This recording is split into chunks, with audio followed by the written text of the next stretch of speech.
Section 17 of Flatland by Edwin Abbott. Recording by Aaron White. Section 17. How the sphere, having in vain tried words, resorted to deeds. It was in vain. I brought my hardest right angle into violent collision with the stranger, pressing on him with a force sufficient to have destroyed any ordinary circle. But I could feel him slowly and unarrestably slipping from my contact, not edging to the right nor to the left, but moving somehow out of the world and vanishing into nothing. Soon there was a blank, but still I heard the intruder's voice. Sphere. Why will you refuse to listen to reason? I had hoped to find in you, as being a man of sense and an accomplished mathematician, a fit apostle for the gospel of the 3 dimensions, which I am allowed to preach once only in 1,000 years. But now I know not how to convince you. Oh, stay, I have it. Deeds and not words shall proclaim the truth. Listen, my friend. I have told you I can see from my position in space the inside of all things that you consider closed. For example, I see in yonder cupboard near which you are standing several of what you call boxes, but like everything else in Flatland they have no tops or bottom, full of money. I also see 2 tablets of accounts.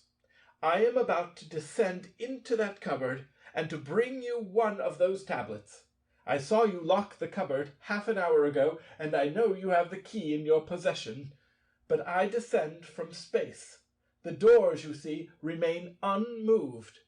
Now I am in the cupboard, and am taking the tablet. Now I have it. Now I ascend with it. I rushed to the closet, and dashed the door open. One of the tablets was gone. With a mocking laugh the stranger appeared in the other corner of the room, and at the same time the tablet appeared upon the floor. I took it up. There could be no doubt. It was the missing tablet. I groaned with horror, doubting whether I was not out of my sense, but the stranger continued. Surely you must now see that my explanation, and no other, suits the phenomena. What you call solid things are really superficial. What you call space is really nothing but a great plain. I am in space, and look down upon the insides of the things of which you only see the outsides. You could leave the plane yourself, if you could but summon up the necessary volition. A slight upward or downward motion would enable you to see all that I can see. The higher I mount, and the further I go from your plane, the more I can see, though of course I see it on a smaller scale. For example, I am ascending. Now I can see your neighbour the hexagon and his family in their several apartments.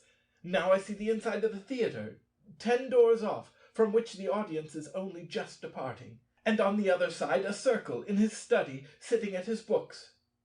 Now I shall come back to you, and, as a crowning proof, what do you say to my giving you a touch, just the least touch, in your stomach? It will not seriously injure you, and the slight pain you may suffer cannot be compared with the mental benefit you will receive. Before I could utter a word of remonstrance, I felt a shooting pain in my inside, and a demoniacal laugh seemed to issue from within me. A moment afterwards the sharp agony had ceased, leaving nothing but a dull ache behind, and the stranger began to reappear, saying as he gradually increased in size, "There, I have not hurt you much, have I? If you are not convinced now, I don't know what will convince you. What say you?" My resolution was taken. It seemed intolerable that I should endure existence subject to the arbitrary visitations of a magician who could thus play tricks with one's very stomach.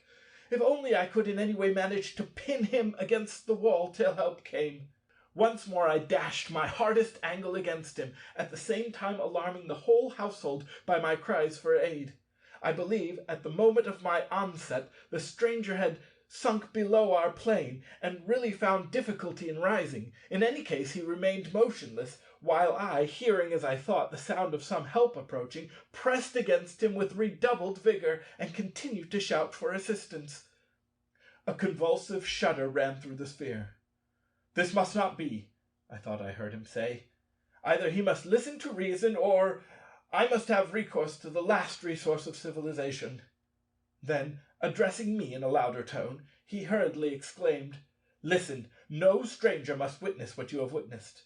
Send your wife back at once before she enters the apartment. The gospel of the 3 dimensions must not be thus frustrated. Not thus must the fruits of 1,000 years of waiting be thrown away. I hear her coming. Back, back, away from me, or you must go with me, whither you are not, into the land of 3 dimensions." "Fool! Madman! Irregular!" I exclaimed. "Never will I release thee, for thou shalt pay the penalty of thine impostures." "Ha! Is it come to this?" thundered the stranger. "Then meet your fate. Out of your plane you go. Once, twice, thrice, 'tis done." End of section 17. Recording by Aaron White.